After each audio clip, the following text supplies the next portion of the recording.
Então, pessoal, tudo bem?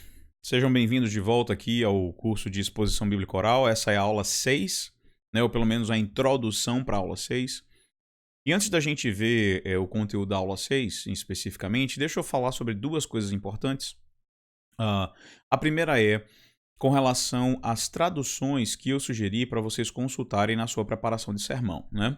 Vocês vão se lembrar aí que na aula número 5, eu sugeri para vocês consultarem a ARA, né, a Almeida Revista e Atualizada, a Almeida Revista Corrigida, a Almeida 21, que é uma tradução mais moderna, e a nova versão transformadora, que é uma versão mais moderna ainda, né, e ela tem uma filosofia de tradução diferente da ARA e da ARC especificamente, que ela toma uma certa liberdade, né? Ela toma uma liberdade maior com o texto sagrado no que diz respeito à interpretação. Então, a nova versão transformadora ela difere das outras traduções porque ela interpreta mais o texto para você. Então, veja, o que eu gostaria de chamar a sua atenção é que você não precisa comprar cada uma dessas traduções para você utilizar. Você não precisa. Se você não percebeu, né, aqui embaixo tem o link para todas essas atividades. Então você basta clicar nesse link aqui que você vai ser levado para lá. Quando você está trabalhando no Word, né, eu tenho colocado as aulas no formato doc, o link, a setinha, né, um dedinho não aparece. Para ele aparecer, basta você apertar na tecla Ctrl do seu teclado. Aí você vai ver, ó, tá vendo o dedinho lá? O dedinho aqui então aparece. Então basta você clicar aqui, ó, por exemplo, nova versão transformadora. Tá vendo? Clicou no Ctrl, ó, mudou para o dedinho. Você clica no link e automaticamente vai abrir aí, então, a janela, né, do browser, tá vendo? O browser abrindo aqui com a nova versão transformadora disponível aí para você consultar, né? Tá certo? É aqui no site da Mundo Cristão, né? Eita, me parece então que houve aqui até uma mudança, né, na Bíblia. Então, basta você procurar aqui que você vai encontrar, tá bom? Eu achava... era esse aqui o link, né? Tanto que tá aqui NVT, mas por algum motivo não tá levando mais. Mas deixa eu lhe dar outro exemplo. Eu vou atualizar esse link aqui. Mas Almeida 21, basta você clicar, mesmo processo. Ó, o link, pá, clicou, ele automaticamente vai abrir para você o browser, tá vendo como ele tá abrindo aí? Ele vai abrir automaticamente o browser para você na tradução, Almeida século 21, tá aqui, ó. Então basta você chegar aqui e procurar o texto. Então a gente tá pregando, né, em 1 João. Basta você ir lá, aqui embaixo, ó, pá. Deixa eu baixar aqui um pouquinho. Pronto, basta você ir lá aqui, ó, 1 João, pay.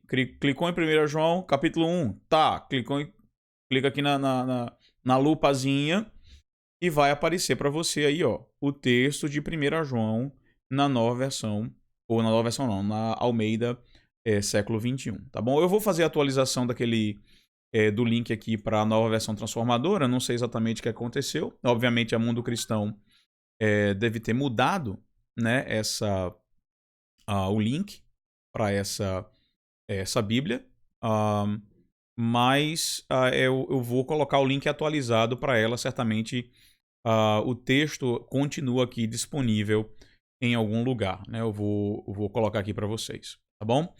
A segunda coisa que eu queria tratar com vocês antes de começar a aula propriamente dita é o seguinte. Veja, esses vídeos que eu estou colocando, eu não tinha feito isso anteriormente na primeira vez que eu dei esse curso. Eu estou fazendo isso agora, porque eu acho que é uma maneira que você pode se aquecer, né, para ler o material da aula. Mas o que tem passado para mim é de que alguns alunos têm focado somente em assistir o áudio ou vídeo, né, assistir o vídeo da aula e não tá lendo com cuidado e atenção a aula propriamente dita. Veja, o vídeo é somente uma aquecida para você, né? A aula mesmo, meu irmão querido aí que está fazendo esse curso, a aula mesmo é o documento que você tem para ler. Então, ó, clicando aqui de novo, voltando para cá, a aula 6, propriamente dita, né, é essa aqui que está lá no site, que está aqui embaixo, né? Aqui embaixo do vídeo. E você precisa ler esse conteúdo todo, tá certo? Então você tem aqui, ó, 5 páginas, ó, que você tem que ler, tá certo? Então você vai ler todas essas 5 páginas com cuidado, com atenção. E quando você for responder as tarefas dessa aula, você vai responder à luz do que você aprendeu nesse texto. Então não pense que só assistindo o vídeo você está assistindo a aula, não, tá certo? O vídeo é somente uma tentativa minha de fazer com que você se sinta mais envolvido, né, que haja talvez uma maior interação entre mim e vocês, mas o vídeo não é suficiente, tá bom? Então, tendo dito essas duas coisas, vamos começar aqui com a nossa aula de número 6. Então, a gente começa mais uma vez com aquela revisão, né, da aula de número 5. Eu sei que tem várias perguntas, eu vou fazer breves vídeos individuais para cada uma das perguntas que foram colocadas no fórum, tá certo? Eu estou terminando um paper aqui para o meu doutorado. Eu peço aos irmãos paciência para eu responder aquelas perguntas. Achei que as perguntas foram excelentes, né? Por exemplo, a pergunta com relação ao uso de comentários é uma pergunta muito boa, e que comentários utilizar. A outra pergunta sobre pregação expositiva para igrejas que estão começando, pontos de pregação, né, congregações. Será que esse é a melhor abordagem para expor a Escritura Sagrada? Eu achei essa uma pergunta muito importante também.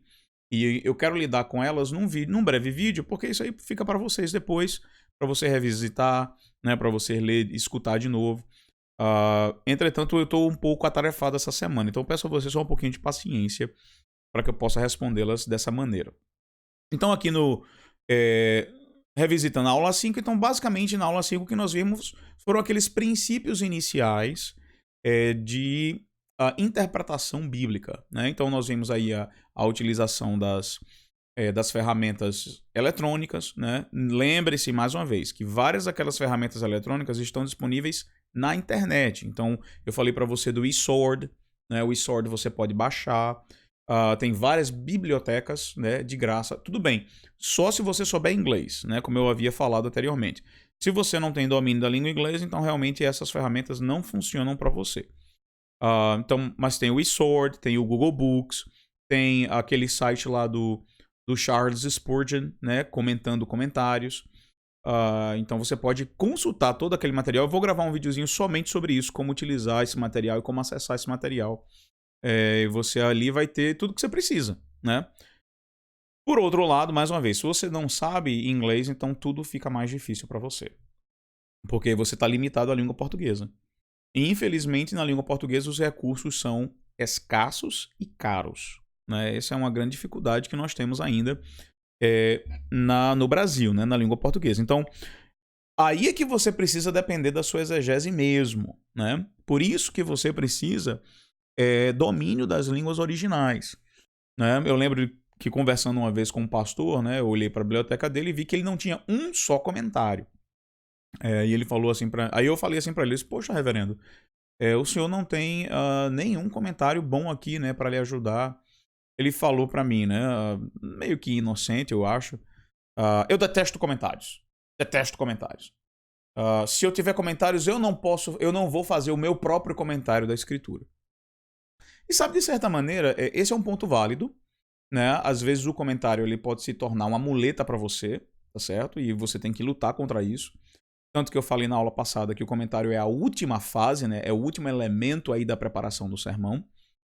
Entretanto, quando esse pastor falou isso, eu comecei a procurar por um texto original da Bíblia, né? Por um volume do Novo Testamento ou do Antigo Testamento em grego e em hebraico. E ele também não tinha, né? O que me fez perguntar para ele, mas reverendo, o senhor consegue ler grego e hebraico? E ele falou, não, eu não preciso das línguas, eu não preciso dessas línguas antigas. Tudo que eu preciso é da Bíblia. Bom, essa é uma afirmação problemática, né? A dos comentários não, mas essa segunda afirmação é problemática porque a Bíblia não foi escrita em português. Ela também não foi escrita em inglês, ela também não foi escrita em espanhol, ela foi escrita em grego e hebraico.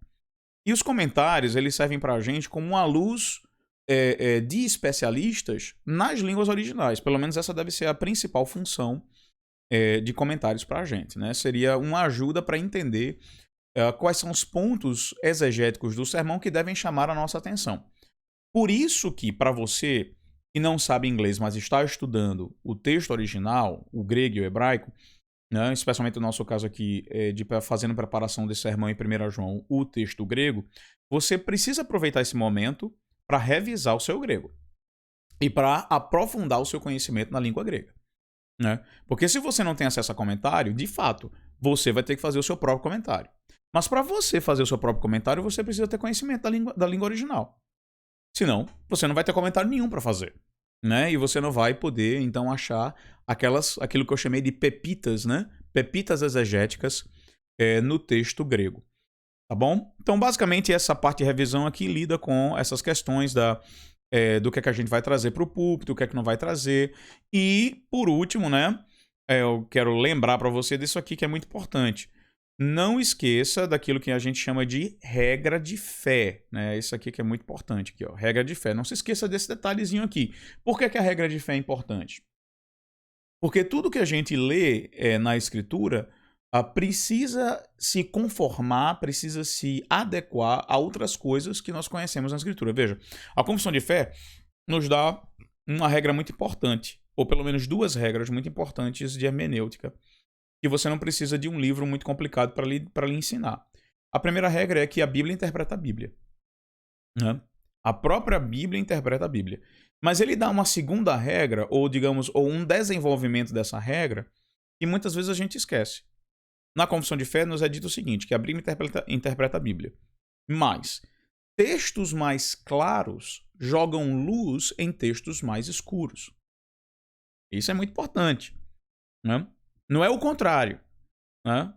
Então, por exemplo, você usa o Antigo Testamento para interpretar o Novo ou você usa o Novo Testamento para interpretar o Antigo?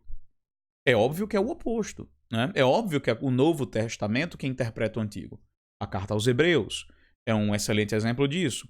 Os sermões no livro de Atos são ótimos exemplos disso. Nós temos ali interpretações do Antigo Testamento no Novo. Tá certo? Agora, muitas informações do Antigo Testamento vão nos ajudar a entender melhor, às vezes a argumentação que está sendo feita no Novo? Sim. Então, por isso que a Bíblia interpreta a própria Bíblia. Entretanto, textos mais claros jogam luz em textos mais escuros. Em outras palavras, aquilo que a gente já crê, aquilo que a gente já sabe que é ensinamento bíblico, que é indisputável, né? Vai servir para a gente, então, como uma âncora hermenêutica. Como assim? Aquilo que a gente interpretar em outros textos mais complicados não pode desdizer, né? Eu não sei se essa expressão existe aí para você, mas no Nordeste ela é muito, muito comum. Ela não pode contradizer, ou desdizer, né? Ela não pode contradizer aquilo que a gente já sabe de outros textos e que já são estabelecidos na nossa doutrina. Percebe? Então é nesse sentido aqui que a Bíblia interpreta a própria Bíblia. É nesse sentido aqui que a gente utiliza a regra de fé, né? Então, as nossas confissões e catecismos funcionam nesse sentido, né? Funcionam no sentido de sempre a gente consultar as confissões, ter conhecimento teológico, as confissões estabelecem esse conhecimento teológico básico, para que quando a gente interpreta a Escritura, a gente não quebre, a gente não contradiga aquilo que a teologia já estabeleceu, tá certo? Então vamos lá. Então vamos agora, a gente começa o nosso estudo do sermão e aqui é a nossa parte final. Então na parte final aqui do estudo, nessa aula número 6, a gente vai trabalhar especificamente com a análise exegética de um texto. Eu vou lhe dar aqui um exemplo prático, né? Eu vou aqui lhe dar um exemplo de tradução aqui, ou de tradução e de trabalho no Salmo de número 140. Salmo de número 140. Então, com o Salmo 140, a gente vai ver como é que a gente aplica todas essas regras, como é que a gente poderia começar a trabalhar fazendo, como está aqui, né? Fazendo o esboço exegético. Então, eu basicamente aqui nessa aula sigo com você um estudo passo a passo, uma análise textual passo a passo do Salmo 140, na tentativa da gente criar um sermão juntos. Tá certo? Então, lhe dou aqui uma breve introdução a respeito do Salmo, o que é que geralmente o Salmo lida. E aqui você vai perceber que a gente vai trabalhar especificamente com alguns detalhes do texto. Então veja, eu continuo trabalhando com aquelas 4 traduções, como eu já falei, as 4 traduções estão disponíveis para você na internet, tá certo? Eu coloco elas aqui paralelamente e eu espero que quando você trabalhar com o seu texto em 1 João, que você faça a mesma coisa, tá certo? Então eu espero que você coloque aqui uma coluna com minha tradução, depois uma outra coluna com a ARA, depois uma outra coluna com o Almeida 21, depois uma outra coluna com a nova versão transformadora, e você vai comparando ali verso a verso, né? Aí observando o que é que foi traduzido de maneira diferente, o que é que está num tempo verbal diferente, o que é que está numa posição diferente dentro da frase. Todos esses detalhes são importantes para que você perceba o que é que o texto está dizendo, o que é que o Espírito Santo está dizendo no texto, para você e para a igreja. Tá certo? Então observe que tem aqui algumas coisas que estão em cores semelhantes, né? Exatamente com o propósito de chamar a sua atenção para aquilo que está sendo mantido no texto e aquilo que está sendo mudado, né? Então observe aqui, especialmente, por exemplo, no versículo 4, enquanto a ARA e a Almeida 21 traduz esse verbo aqui pelo verbo preservar, a RC e a nova versão transformadora traduz por guardar. Obviamente que nós sabemos que na língua portuguesa esses dois verbos podem ser utilizados como sinônimos, né? Mas aí cabe a você, no seu estudo exegético, ver por que é que há essa transformação e se essa mudança, e se essa mudança ela é importante ou não, ela deve ser estudada ou não. Então, na sequência, a gente vê que existe um foco, né? Então, eu vou mostrando aqui para você que existe um foco específico entre um certo grupo de versos. E já no outro grupo de versos, esse foco muda. É exatamente essa observação na mudança de foco, na mudança de ênfase do texto, que vai nos ajudar na composição daquilo que a gente chama de esboço exegético.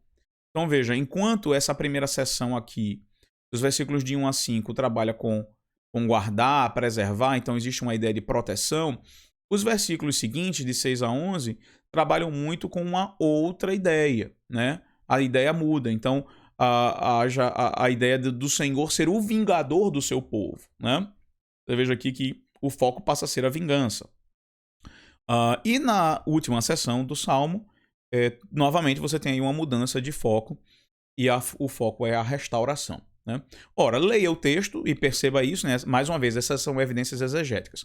E aqui eu quero chamar a sua atenção para um detalhe. É isso aqui que a gente chama de fidelidade textual, tá certo? Fidelidade textual não se limita somente ao fato do pregador estar pregando verso a verso. É mais do que isso. Fidelidade textual implica em algo além disso. E o que é que vai além? O que vai além é que todo o seu sermão, desde a ideia central, que nós chamamos de proposição principal, desde a ideia central até a conclusão, ela vai girar em torno do texto. O texto controla o seu sermão e não vice-versa. Não é você que vai manipular o texto para dizer alguma coisa. Você é escravo do texto. Você é escravo da palavra de Deus. E você vai comunicar como um arauto que é, essa é exatamente a definição de ser um pregador, um arauto, você comunica a palavra do rei, você vai se submeter à própria estrutura que o próprio Espírito Santo já deu para você no texto. Então, fidelidade textual, mais uma vez, preste bem atenção nisso. Fidelidade textual vai muito além do que simplesmente explicar o texto verso a verso. O texto controla o seu sermão. O texto controla o sermão. Isso significa dizer que todos os aspectos do sermão estarão limitados e circunscritos ao texto sagrado. Isso é o que significa fidelidade textual. Então, observe. No final das contas, eu dou para você aqui uma divisão em 3 pontos. Eu sei que é muito comum, né? Sair dizendo por aí, dizendo que o sermão presbiteriano é um sermão de 3 pontos. Isso é errado, né? As pessoas muitas vezes vão já para o culto da igreja com a expectativa de que o pastor vai dar 3 pontos no sermão. E aí a gente volta para aquela colocação que nós fizemos anteriormente. Quantos pontos deve ter um sermão? O sermão deve ter tantos pontos quanto o texto ordena. Vou dizer isso mais uma vez. Quantos pontos tem que ter um sermão? O sermão deve ter tantos pontos quanto o texto ordena. Ora, nós vimos aqui que naturalmente o Espírito Santo de Deus deu 3 ênfases diferentes. Versículos de 1 a 5, a ênfase que o Espírito Santo de Deus foi em proteção. Versículos de 7 de 6 a 11, o Espírito Santo focou na preservação e na vingança, né? E nos últimos 2 versículos, houve novamente uma outra mudança, houve uma outra progressão no natural, no Salmo, focando na restauração. Ora, o texto então claramente diz para você que a quantidade de pontos que você vai ter que ter no seu sermão são 3, porque são 3 os focos do próprio texto. Então você se torna escravo do texto. Então Javé aqui. Então veja, isso aqui é o que a gente chama de esboço exegético. O que é o esboço exegético? Mais uma vez, o esboço exegético é simplesmente aquilo que retrata a estrutura original do texto. Você não está trabalhando ainda homileticamente. Você está simplesmente descritivamente dizendo o que é que o texto está ensinando. Então o texto ensina que Javé preserva o povo dele, nos versículos de 1 a 5. Nos versículos de 6 a 11, o texto ensina que Javé vindica ou vinga o seu povo. Ele é o justiçador do seu povo. E o justiceiro, né, do seu povo. E nos versículos de 12 e 13, Javé restaura o seu povo. Tá certo? Mais adiante nós vamos falar sobre um elemento chamado simetria, né? Simetria está sempre... o pregador precisa sempre prestar atenção na simetria com a qual o texto está sendo dividido, né, naturalmente, para que ele não faça com que uma perícope tenha mais versículos do que naturalmente o texto designa, né, para aquela perícope em específico. E uma vez você tendo, né, formulado aí o seu esboço exegético, você aí já tem tudo o que você precisa para trabalhar com uma proposição principal, para formular a sua introdução e formular a sua conclusão. Percebe? Esse esboço exegético aqui é o que vai direcionar você em 3 outros aspectos fundamentais. Dentro desse esboço aqui agora, primeiro, você já pode determinar qual é a mensagem central do texto, né? A pergunta de $1 milhão. Segundo, você já pode, tendo a proposição principal, você já pode começar a formular a sua introdução, porque você já sabe qual é o assunto central do texto e qual é o pecado específico ou a necessidade espiritual específica que o texto serve como um remédio. E por último, você já pode confeccionar também a sua conclusão. Tá certo? Então, essa aula tem por objetivo cumprir esses papéis. Então, mais uma vez, eu concluo essa aula lembrando para você que não é suficiente que você assista somente esse vídeo. Você precisa ler o que está escrito aqui nesse documento. Você tem que ler todo o documento e fazer os seus exercícios à luz do que o documento pede. Certo? Forte abraço, Deus abençoe vocês. Até a próxima aula.